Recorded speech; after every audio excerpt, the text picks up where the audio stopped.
ఈ పత్రిక ఎందుకు రాయవలసి వచ్చింది? హిస్టరీ మనం చూస్తే నీరో చక్రవర్తి, రోమా చక్రవర్తి అయిన నీరో అనే అతను పరిపాలిస్తున్నటువంటి దినాల్లో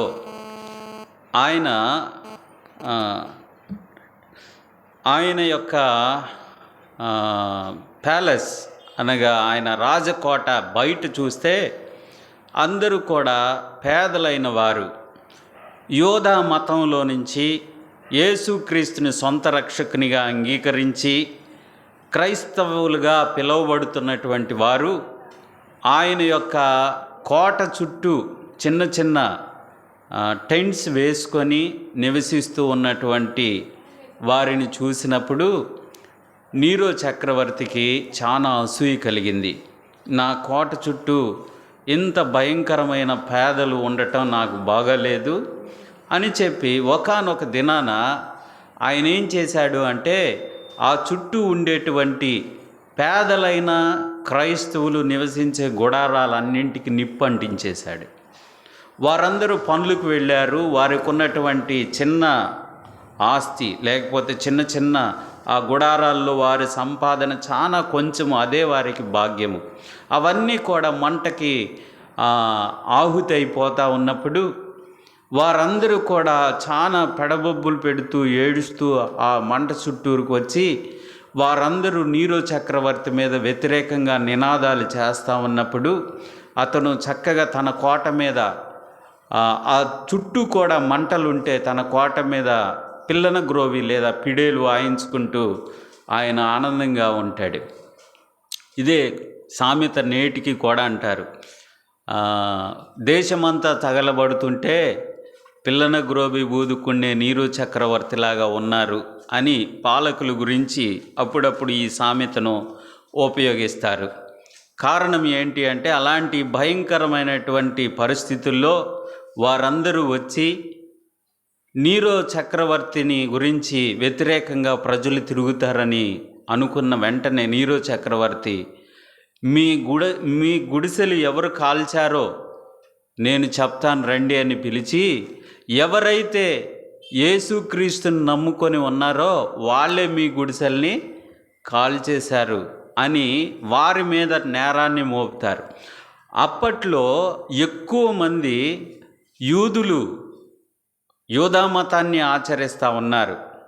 అనగా ధర్మశాస్త్రాన్ని, మోసే రాసిన ధర్మశాస్త్రాన్ని ఆచరిస్తూ ఉండేటువంటి వారు కొద్ది మందిగా ప్రభువుని నమ్ముకొని క్రైస్తవులుగా అయిన వారి మీదకి తిరుగుబాటుకు మొదలైంది. అంటే యూదులకి క్రైస్తవులకి మధ్యలో ఒక వైరాన్ని పుట్టించాడు నీరో చక్రవర్తి.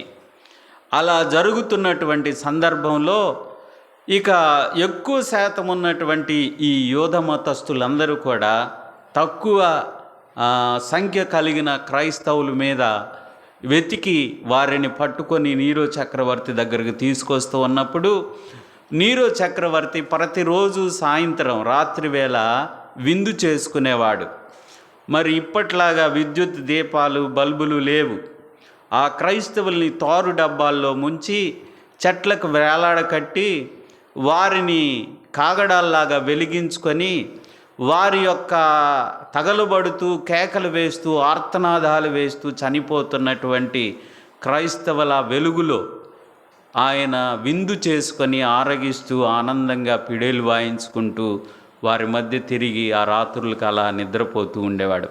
అలాంటి భయంకరమైనటువంటి పరిస్థితులు ఆదిమ క్రైస్తవ సంఘానికి ఎదురైనటువంటి పరిస్థితుల్లో పేతురు ఈ పుస్తకాన్ని రాశాడు, మొదటి పత్రికను రాశాడు. ఆయన రాసినటువంటి ఈ పత్రిక యొక్క ఉద్దేశం ఏంటంటే, ఇలాంటి భయంకరమైన శ్రమల్లో మీ విశ్వాసాన్ని కాపాడుకోండి. ఇవి కొంచెం కాలం మాత్రమే ఉంటాయి. దేవుడు మీకు కృపనిస్తాడు. అయితే మన నిరీక్షణ పరలోకంలో ఉంది.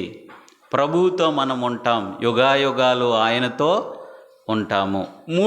మూడు మాటలు ఈ పత్రిక యొక్క సారాంశం. శ్రమలో ఉన్నారా? అయితే దేవుని కృప మీ మీద ఉంటుంది. కృపలో కూడా మీ విశ్వాసాన్ని కాపాడుకోండి. గొప్ప నిరీక్షణ మనకుంది. దేవునితో మనము యుగాయుగాలు వాడబారని మహిమలో మహిమా కిరీటాన్ని పెట్టి ఆ యొక్క మహిమలో నిత్యత్వంలో మనల్ని ఉంచుతాడు అనేది ఈ పత్రిక యొక్క సారాంశం.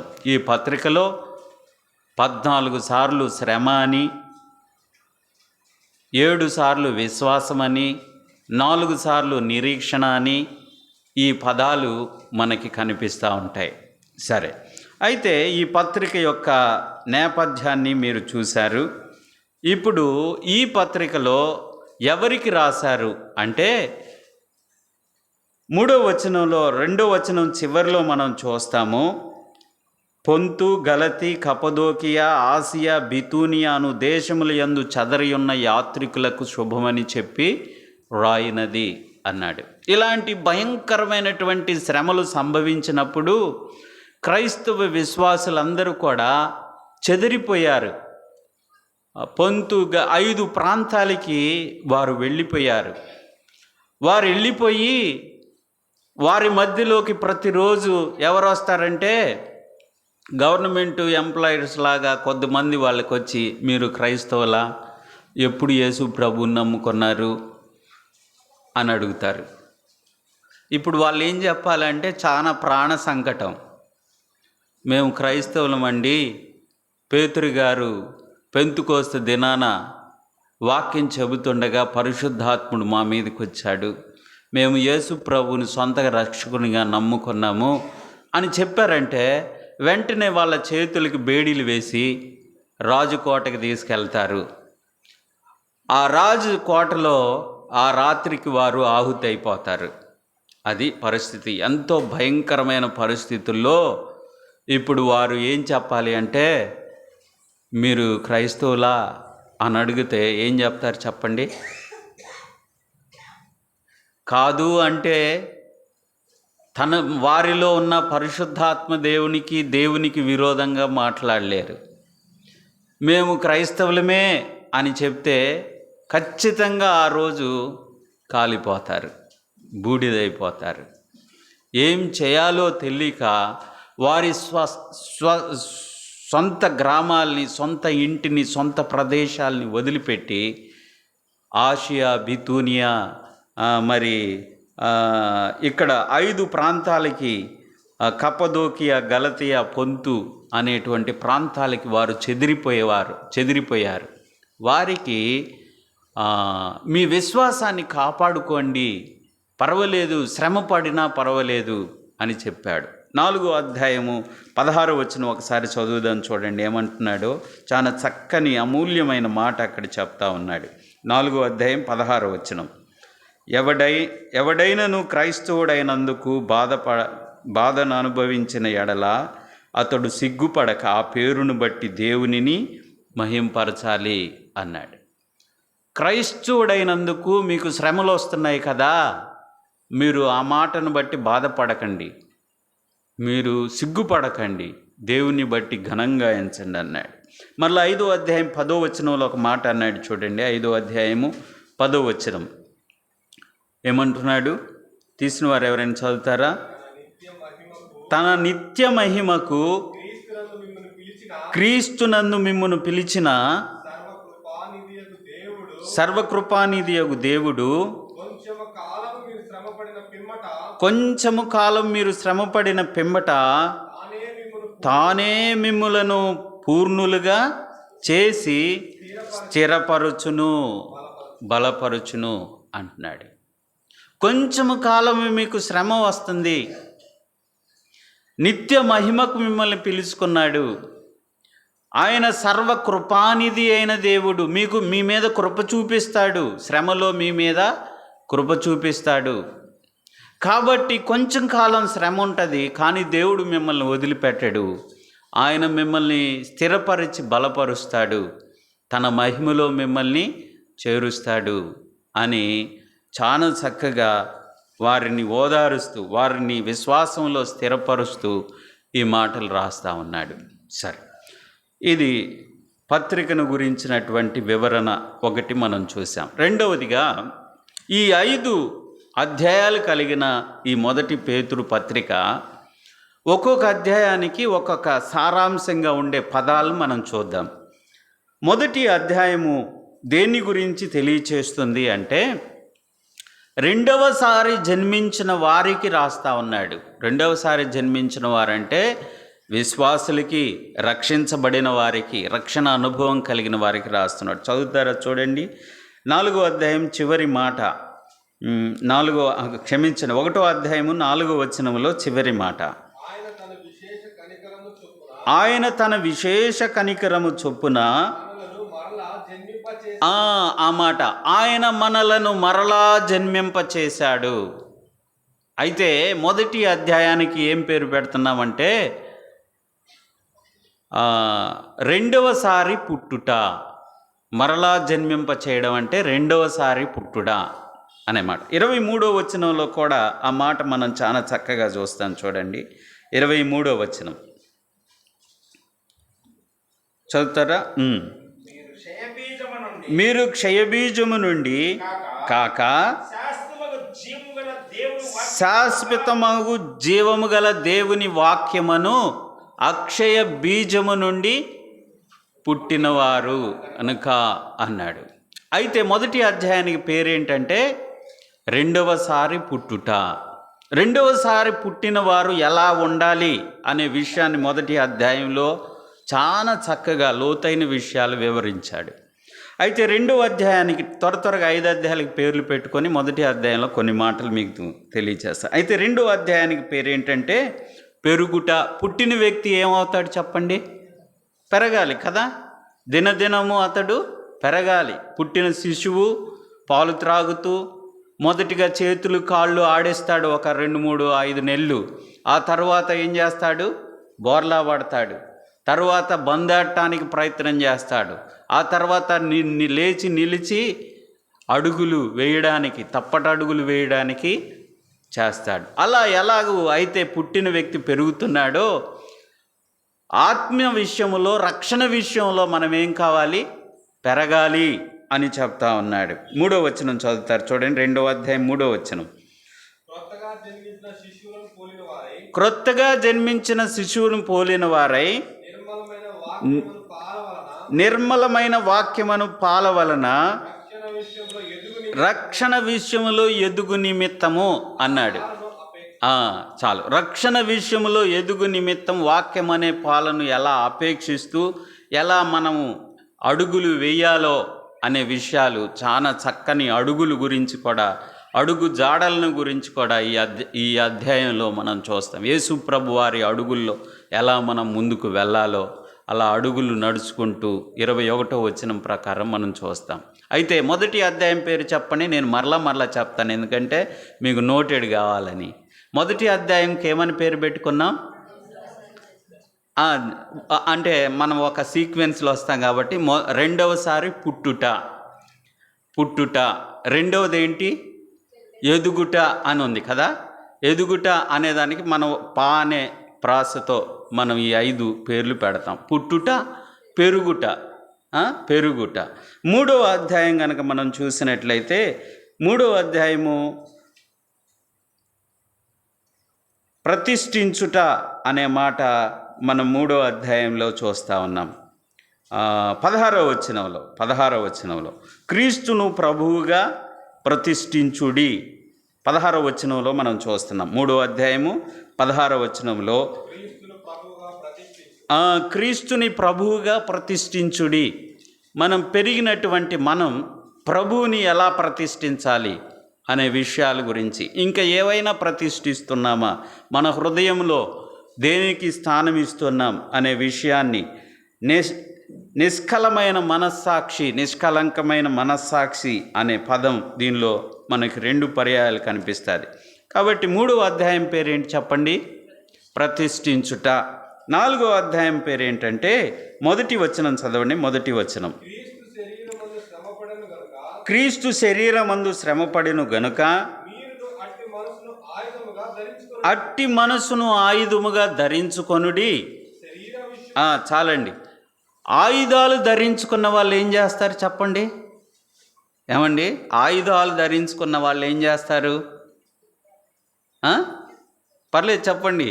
యుద్ధం చేస్తారు. అయితే 4వ అధ్యాయం పేరేంటంటే, మన పాతో చెప్పండి యుద్ధాన్ని. రైట్, ఎవరు బాగా చెప్పారు, సాల్మన్.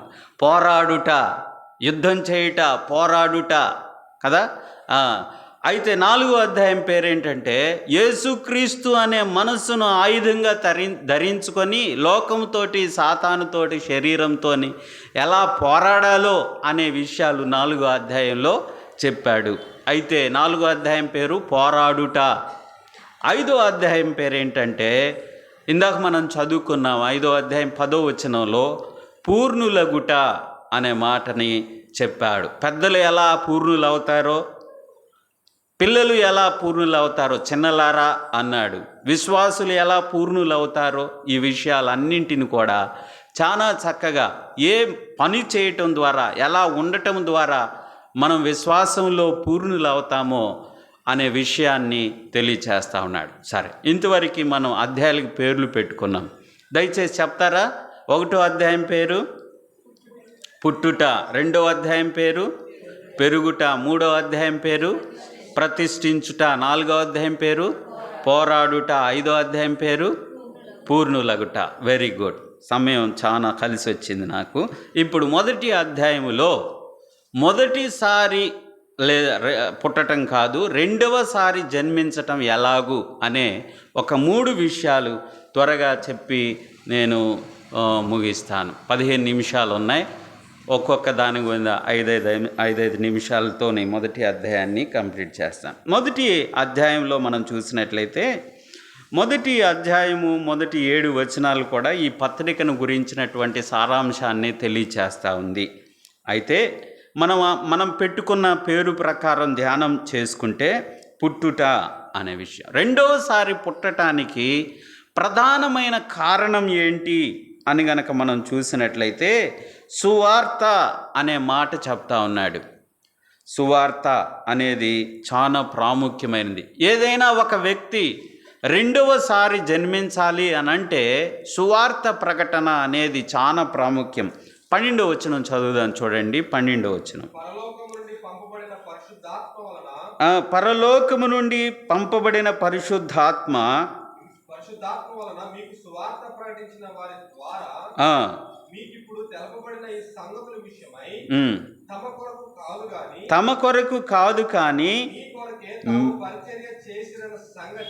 మీ కొరకే తాము పరిచర్య చేసిరన్న సంగతి వారికి బయలుపరచబడెను.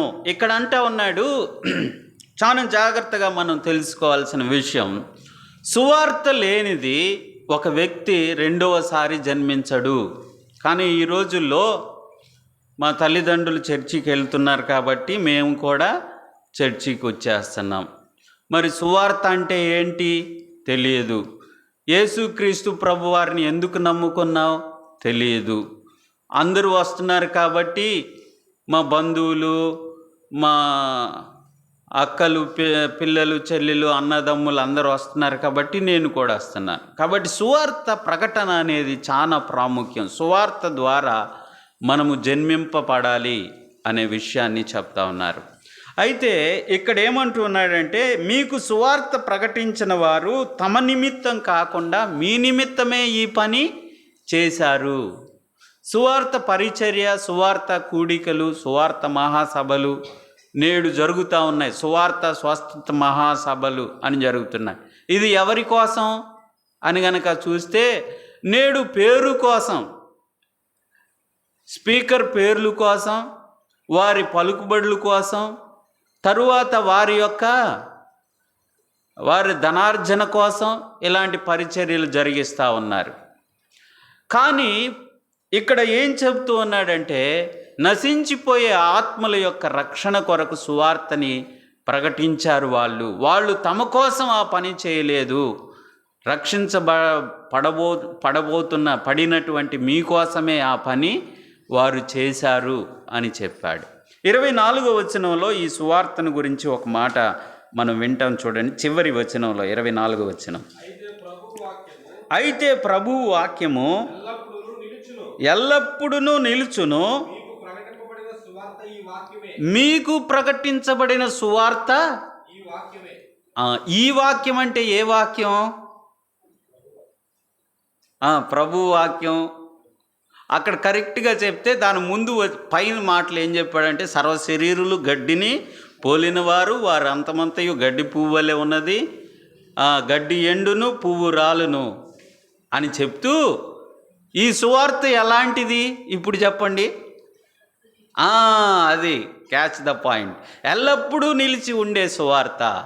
తరాలు మారిపోవచ్చు, యుగాలు మారిపోవచ్చు, జనరేషన్ తర్వాత జనరేషన్ వెళ్ళిపోవచ్చు, కానీ ఈ సువార్త మాత్రం ప్రకటించబడుతూనే ఉంటుంది అనే మాటని చూస్తూ ఉన్నాం. చాలాసార్లు యశాంకుల్ గారు ఎప్పుడైనా నేను ఇలా వచ్చినప్పుడు ఎప్పుడు కూడా రాచపూడి వెళ్ళాలి, లేకపోతే అనమలమూరు వెళ్ళాలి, ఇంకా అక్కడికి వెళ్ళాలి, ఇక్కడికి వెళ్ళాలి, సువార్త చెప్పాలి. ఎప్పుడు కూడా ఆయన మనసంతా కూడా సువార్త మీద ఉంటుంది.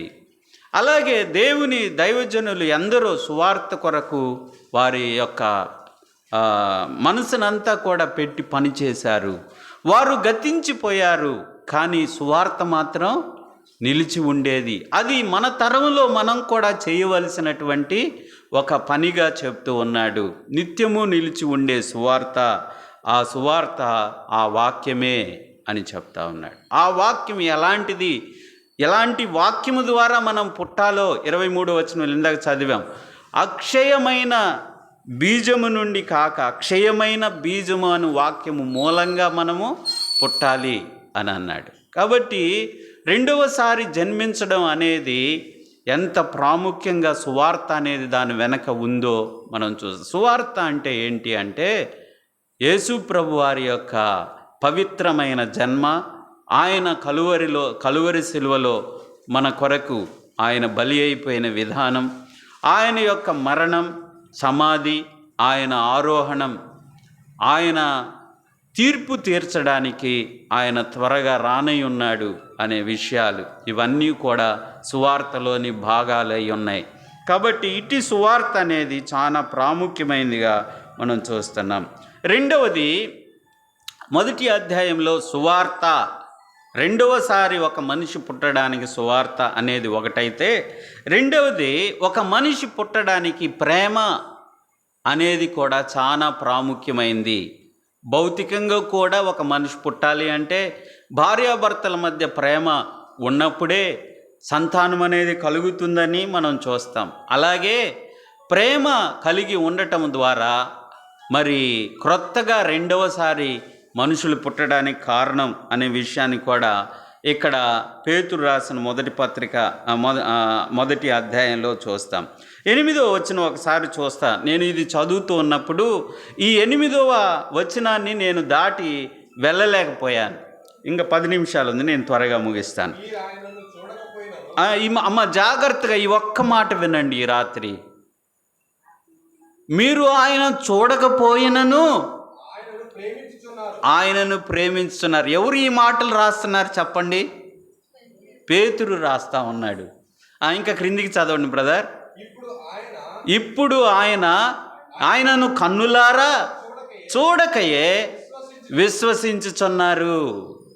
వీళ్ళందరూ ఎవరైతే నీరో చక్రవర్తి యొక్క నిరంకుశత్వ పాలనకు రాత్రివేళ కాగడాల్లాగా వెలిగి ఆహుతైపోతున్నారో ఈ విశ్వాసులందరూ కూడా, వాళ్ళల్లో చాలామంది యేసు ప్రభువుని కన్నులారా చూసిన వారు కాదు. మనం కూడా పేతురు యొక్క అసలు ఆ గొప్ప విషయం ఏంటంటే, తన మనసులో ఉన్న మాటను చాలా చక్కగా రాశాడు. మీరు కన్నులారా ఆయన్ని చూడకుండానే ప్రేమిస్తున్నారు. నేనైతే ఇప్పుడు చెప్పండి, పేతురైతే చూశాడు.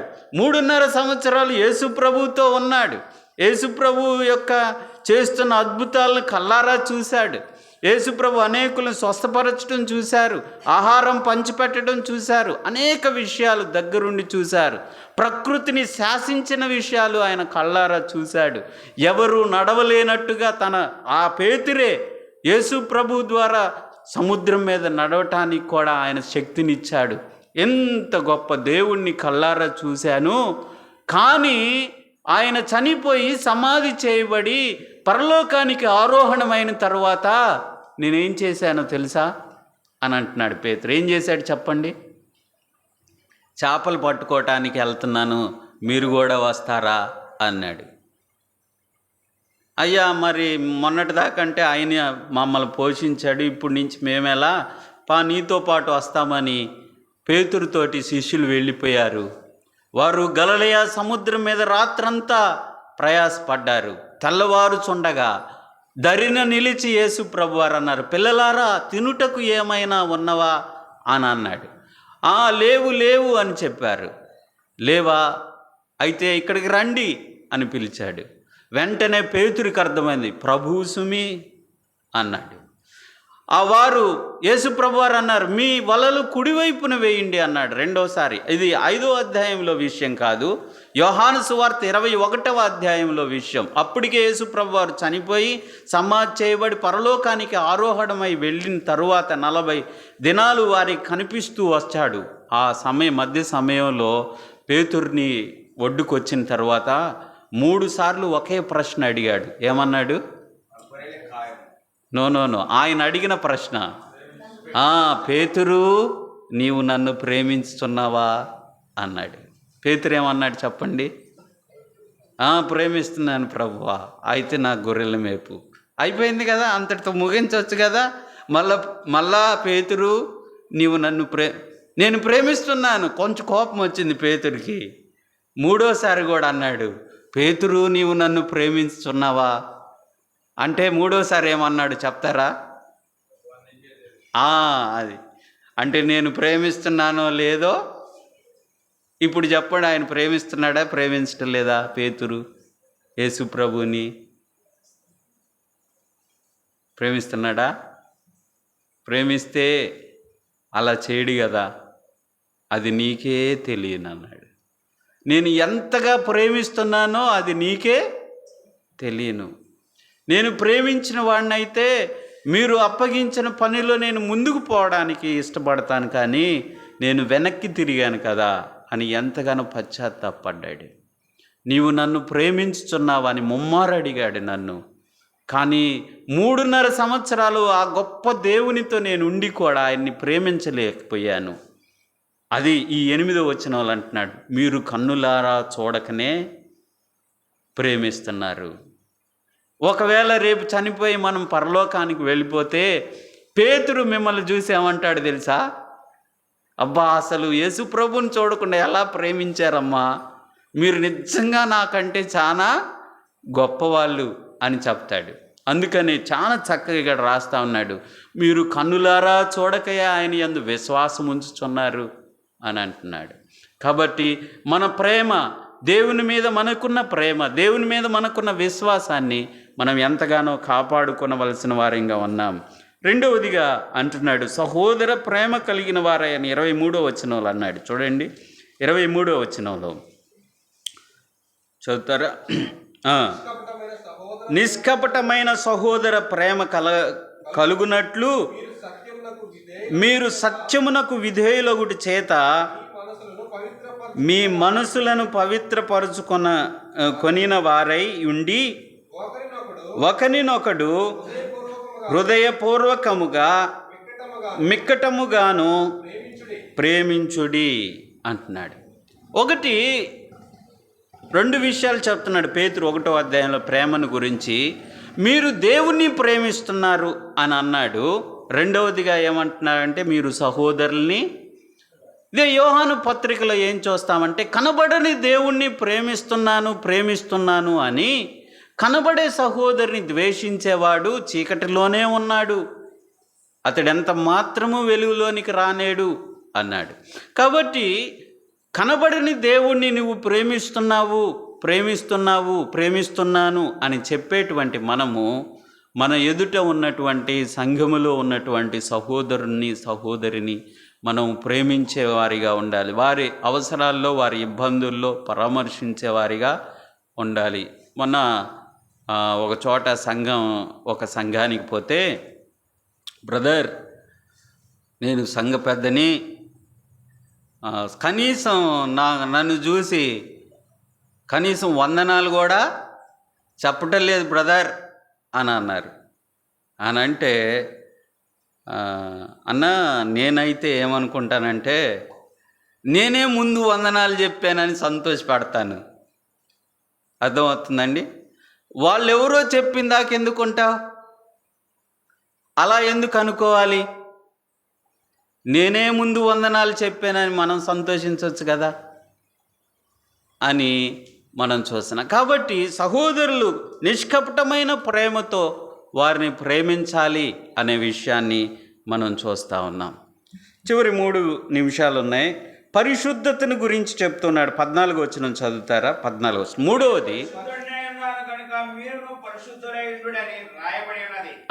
చాలండి. యేసుక్రీస్తు ప్రభు, ఇక్కడ అపోస్తులైన పేతురు యేసు ప్రభు వారు చెప్పినటువంటి మాటని చెప్తూ ఉన్నాడు. పాత నిబంధనలో మాటను, లేవియాకాండం ఇప్పుడేం తీయొద్దు, 19వ అధ్యాయం 2వ వచనంలో ఉన్నటువంటి విషయాన్ని చెప్తూ ఉన్నాడు. దేవుడు పరిశుద్ధుడు గనక మీరును పరిశుద్ధులై ఉండుడి. కాబట్టి క్రొత్తగా జన్మించిన మనం ఎలా ఉండాలి అంటే పరిశుద్ధులుగా ఉండాలి. 3 విషయాలు 1వ అధ్యాయంలో చూసాను, చెప్తారా? క్రొత్తగా జన్మించిన శిశువు ఎలా ఉండాలి? సువార్త ద్వారా జన్మించిన వారమై ఉండాలి. రెండవది ప్రేమ కలిగిన వారమై ఉండాలి. మూడవది పరిశుద్ధత కలిగిన వారమై ఉండాలి. చాలా స్పీడ్గా వివరించాలని చాలా ఉంది పరిశుద్ధతను గురించి. కొన్ని మాటలు త్వరగా దీనిలోని చూపించి నేను ముగిస్తాను.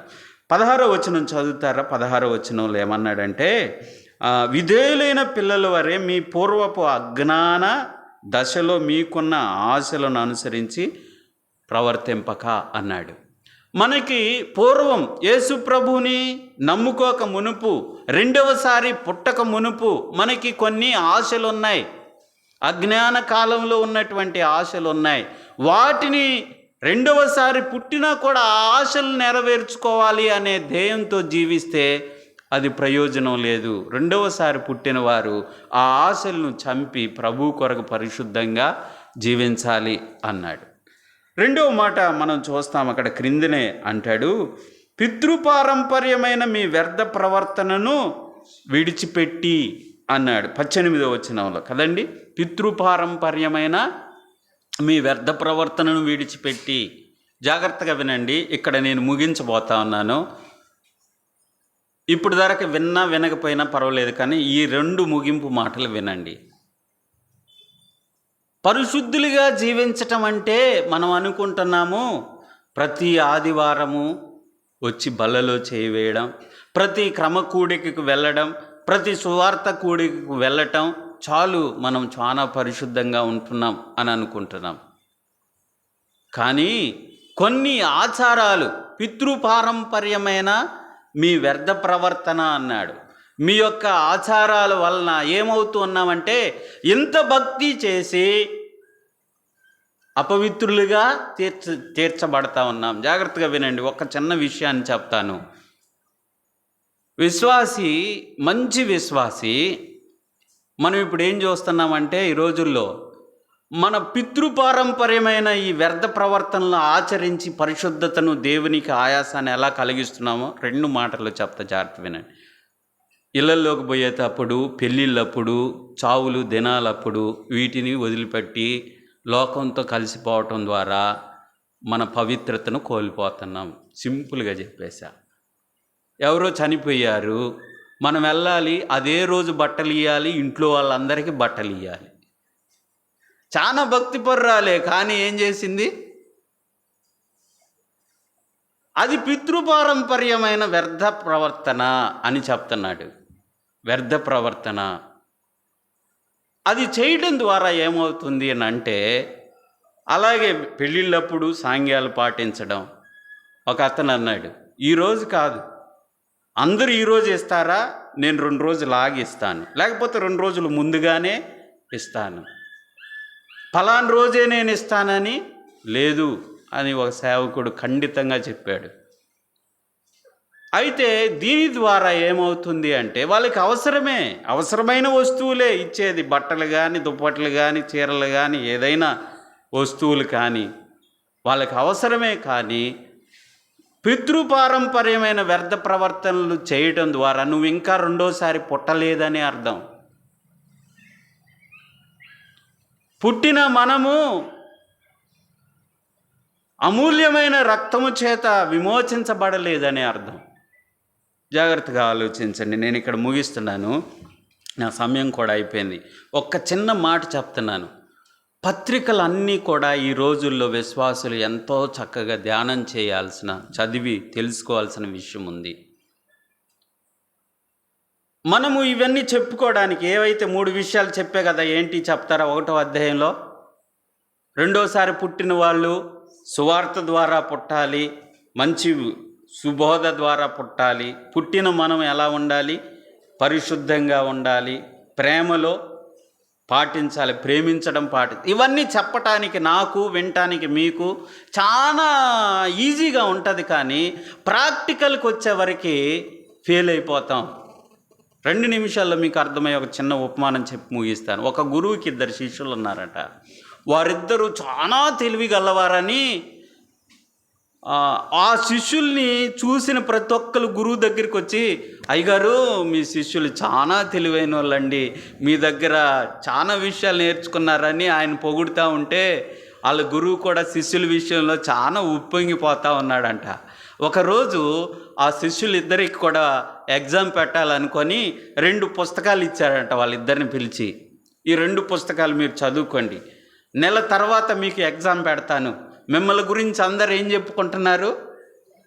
చాలా గొప్పగా చెప్తున్నారు నా దగ్గరికి వచ్చి. అయితే నేను మీకు ఈ పుస్తకాలు 2 ఇస్తున్నాను, ఇది చదవండి, నేను నెల తర్వాత మీకు ఎగ్జామ్ పెడతానంటే ఆ 2 పుస్తకాలు ఆ 2 శిష్యులు చూసి, ఈ 2 పుస్తకాలకి నెల రోజులు ఎందుకు గురువా, ఎన్ని రోజులు పెడతావు? వారం రోజుల్లో పెట్టండి చాలు అన్నాడంట. ఒరే మీకు అంత తొందర అవసరం లేదు, నేను నెల రోజుల తర్వాత పెడతాను, జాగ్రత్తగా చదువుకొని రండి అని చెప్పాడంట. వాళ్ళు వెళ్ళారు, కొన్ని దినాలకి ఆ పుస్తకాన్ని కంప్లీట్ చేశారు. మరలా శిష్యులిద్దరు వచ్చి వాళ్ళకి ఇచ్చిన పుస్తకాలు 2 మార్చుకున్నారు, మరలా చదువుకున్నారు, చాలా బాగా చదువుకున్నారు. వచ్చేసారు గురువు దగ్గరికి. ఈయన అడుగుతున్నాడు గురుగారు, పుస్తకాలు చదివారా? సార్ మీరు అడగండి, టక్క ఏ పేజీలో ఏ లైన్లో ఏముందో కూడా చెప్పేస్తాం అని అన్నారు. ఓకే, ఎగ్జామ్ రాయటానికి సిద్ధమేనా? మీరు పెట్టండి, 100కి 120 కూడా తెప్పించుకుంటాం అంటున్నారు. వాళ్ళ ఆసక్తిని చూసి, సరే మీకు ఒక కండిషన్ ఏంటంటే, నేను ఇప్పుడు ఎగ్జామ్ పెట్టబోతున్నాను, ఆ పుస్తకాలు మీ దగ్గరే పెట్టుకొని చూస్తా కూడా ఎగ్జామ్ రాయొచ్చు అన్నాడు. ఏమన్నాడండి? ఆ పుస్తకాలు లోవే ఇస్తాను, చూస్తా కూడా ఎగ్జామ్ రాయండి అనగానే వీళ్ళకి అసలు పిచ్చెక్కిపోతుంది. ఏంటి ఇదేమి ఎగ్జాము, బుక్ ఇచ్చావు, నెల రోజులు చదువుకోమన్నావు, దాంట్లో చూసి ఎగ్జామ్ రాయమంటున్నావు. అస్సలు వాళ్ళు పిచ్చిగా ఉంది వాళ్ళకి. అసలు మీరు పెట్టండి సార్, మేము ఊది పడేస్తామన్నాడు. అయితే ఎగ్జామ్ హాల్ దగ్గర నేను తీసుకుపోతున్నాను రండి అనగానే వారు చాలా సంతోషంగా వచ్చారు. వాళ్ళని ఎక్కడికి తీసుకెళ్ళారంటే ఒక పెద్ద చెరువు దగ్గరికి తీసుకెళ్ళాడు. 2 నిలబడండి ఇక్కడ, కళ్ళు మూసుకోండి, ఒక్కసారి మీరు చదువుకున్నదంతా జ్ఞాపకానికి తెచ్చుకోండి, ఎగ్జామ్ పెట్టబోతున్నాను అన్నాడు. కళ్ళు మూసుకొని వాళ్ళు మొదటి పేజీ నుంచి చివరి పేజీ వరకు ఏముందో మొత్తం జ్ఞాపకం చేసుకుంటా ఉన్నారు. వెనక నుంచి ఒక్కసారి నెట్టేశాడు చెరువులోకి. వాళ్ళు చెరువులో పడిపోయి, అయ్యా గురువా రక్షించు అని కేకలు వేస్తూ ఉన్నారు. ఎందుకు వాళ్ళకి ఇచ్చిన పుస్తకాలు ఏంటో తెలుసా? ఈదుట ఎలా, ఈత కొట్టుట ఎలా. అర్థమవుతుందండి? ఈత కొట్టుట ఎలా అనే పుస్తకాన్ని నెల రోజుల నుంచి చదివారు, కానీ వాళ్ళకి ఏం రాలేదు. అయితే ఇప్పుడు వాళ్ళ ఎగ్జామ్లో పాస్ అయ్యారా, ఫెయిల్ అయ్యారా? ఎన్ని మార్కులు వచ్చినాయి చెప్పండి? ఎన్ని మార్కులు వచ్చినాయి? 100కి పెట్టాడంట పరీక్ష. ఎన్ని మార్కులు వచ్చినాయి? అది వాళ్ళు చదివింది వాస్తవమే, చాలా చక్కగా చదివారు, కానీ భక్తి జీవితం కూడా అలాంటిదే. ఒక్క క్షణంలో 0 మార్కులు వచ్చేసినాయి వాళ్ళకి. వాళ్ళు అన్నారు, ఏమన్నారు? 100కి 120 కూడా తెచ్చుకుంటాం, పెట్టి ఎగ్జామ్ అన్నారు. కానీ ఒక్క క్షణంలో 0 మార్కులు వచ్చేసి కేకలేశారు, అరిచారు, రక్షించమన్నారు. మరి ఈ విషయాలన్నీ పేతురు రాసిన పత్రికలోనే కాదు, ఇతర పత్రికల్లో కూడా ఆధ్యాత్మిక జీవితంలో మనం ఎంత ఉన్నది, మన స్థాయి ఎంత ఉన్నది, మన స్థితి ఎంత ఉన్నది అనేది మనం ఏ దినానికి ఆ దినం వాక్య వెలుగులో మనం చూసుకుంటేనే కానీ, భౌతికంగా చదవచ్చు, చక్కగా పాట పాడవచ్చు, పరిచర్య చేయవచ్చు, కానుకలు ఇవ్వచ్చు, ఎన్నో చేయవచ్చు, కానీ ప్రభువు పెట్టే ఆ పరీక్షలో మనం గెలవగలుగుతామా అనేది మనం చూసుకోవాలి. చిన్న చిన్న విషయాల్లో పొరపడతా ఉన్నాం. పితృపారంపర్యమైన మీ వ్యర్థ ప్రవర్తన విడిచిపెట్టి అన్నాడు. మనం విడుస్తున్నామా? ఇంకా మా తాతల కాడ నుంచి, మా పురాతల కాడ నుంచి ఇలాగే ఉందని మేము ఇలాగే చేస్తాం. కాబట్టి ప్రేమ కలిగి ఉండడం, సువార్త ద్వారా క్రొత్తగా జన్మించడం, దేవుని కొరకు పరిశుద్ధంగా జీవించడం, అలాగే 2వ అధ్యాయంలో 3వ అధ్యాయంలో ఇలా ప్రతిదీ కూడా చాలా విషయాలు పేతురు పత్రికలో మనం చూస్తాం. ప్రభు తన మాటలను దీవించునుగాక. మరి సమయాన్ని ఇచ్చిన సంఘ పెద్దలకు కూడా ప్రత్యేకమైన వందనాలు తెలియజేసుకున్నాం.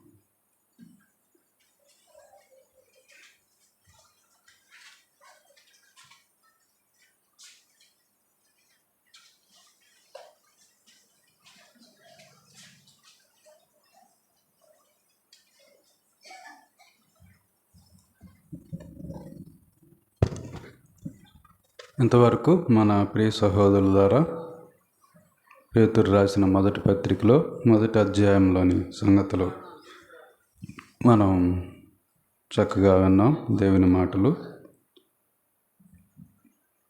అక్కడ రాయబడిన మాట, ఆ సహోదరుడు జ్ఞాపకం చేసిన మాట, క్రొత్తగా జన్మించిన శిశువును పోలిన వారమై. క్రొత్తగా జన్మించిన శిశువు సువార్త ద్వారా రక్షించబడాలని మాట మనం విన్నాం. తర్వాత రక్షించబడినవాడు ప్రేమించేవారుగా ఉండాలని, పరిశుద్ధులుగా ఉండాలని, తర్వాత చివరి మాట వ్యర్థ ప్రవర్తన అనే మాట జ్ఞాపకం చేయబడింది. దాన్ని కొంచెం వివరించడం కూడా జరిగింది. కాబట్టి మనల్ని మనమే పరీక్షించుకోవాలి. కొరింథీ పత్రికలో 2వ పత్రికలో చివరి అధ్యాయంలో మీరు విశ్వాసం గలవారై ఉన్నారో లేదా మిమ్మల్ని మీరే శోధించి చూసుకొనుడి, పరీక్షించుకొనుడి అని. కాబట్టి ఈ వ్యర్థ ప్రవర్తన విషయంలో అన్నీ దేవుని మందిరానికి చక్కగా వస్తాం, పాటలు పాడతాం, అన్నీ ఉంటాయి. అక్కడికి వచ్చేలకి తప్పిపోతూ ఉంటాం. కాబట్టి అక్కడ కూడా నిలబడితే మెప్పు, ఘనత, మహిమ దేవుని వలన మనకు ఉంటాయని జ్ఞాపకం చేయబడింది. శ్రేష్టమైన సంగతులు అందించిన మన దేవుని సేవకులు ప్రవీణ్ అన్న గారికి వందనాలు చెల్లిస్తూ ఉన్నాం. 2-3 ప్రకటనలు గమనించండి. ఇస్తర్ల అంజమ్మక్క మరి ముఖం మీద సరిపిలేసి అది కంటి వరకు వచ్చినది. ఆమె కొరకు మీ ప్రార్థనలో జ్ఞాపకం చేసుకోవాల్సిందిగా తెలియజేస్తూ ఉన్నాం. రామరెడ్డి, అదే ప్రకాష్ రెడ్డి కుమారుడు మనోహర్ రెడ్డి బాగా తీవ్రమైన నొప్పులతో బాధపడుతూ ఉన్నాడు, నడవలేని స్థితిలో ఉన్నాడు. ఆ బాబును ప్రార్థనలో గుర్తు చేసుకోవాల్సిందిగా తెలియజేస్తూ ఉన్నాం. కెజియమ్మ మరి డెలివరీ టైం అయినది, ఆ సహోదరి కొరకు ప్రార్థనలో జ్ఞాపకం చేసుకోవాల్సిందిగా తెలియజేస్తున్నాం. 25వ తారీఖున కురిచేటి రాజ్యలక్ష్మి కుమారుడు సహోదరి కుమారుడు అఖిల్ వివాహం అన్నది. ఆ వివాహం కొరకు ప్రార్థనలో జ్ఞాపకం చేసుకోవాల్సిందిగా తెలియజేస్తున్నాం. సహృదయ్ కూడా విజయ్ కుమార్ కుమారుడు జ్వరంతో బాధపడుతున్నాడు. ఆ బాబుని కూడా ప్రార్థనలో జ్ఞాపకం చేసుకోవాల్సిందిగా తెలియజేస్తూ ఉన్నాం. రేపు అనవనమూరులో సహోదరి రమణి వాళ్ళ ఇంటి దగ్గర సహోదరుల కూడిక ఉన్నది. కాబట్టి సహోదరులందరూ కూడా ఆ కూడికలో పాలు పొందవలసిందిగా తెలియజేస్తున్నాం. మరి సమయంలో శైలాస్ అన్న వచ్చి ముగింపు ప్రార్థన చేస్తారు.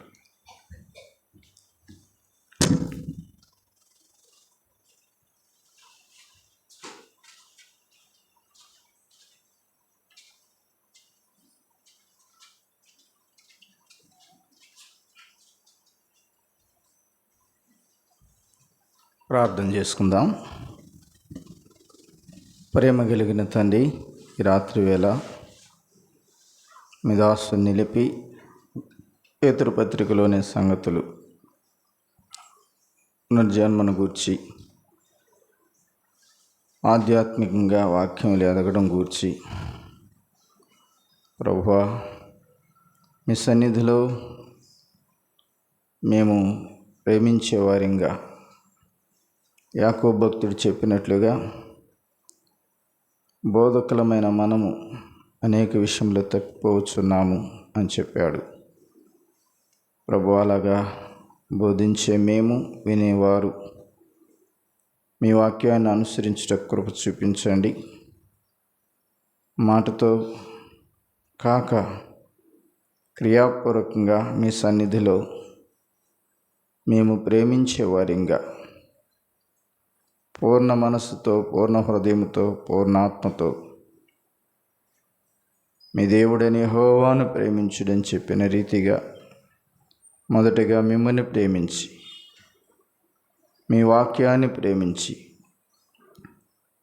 కనబడుతున్న సహోదరి సహోదరులను ప్రేమించేవారు ఉండునట్లు కృప చూపించమని, చేరువచ్చిన ప్రతి సహోదరి సహోదరులను దీవించమని మీ కృపా బాహుల్యమునకు మమ్మల్ని మేము అప్పగించుకుంటూ క్రీస్తు యేసు అమూల్యమైన నామమునే ప్రార్థించి వేడుకొనుచున్నాం తండ్రి. ఆమేన్. అందరికీ వందనాలు. కూడిక ముగించబడింది. సెలవు తీసుకుందాం.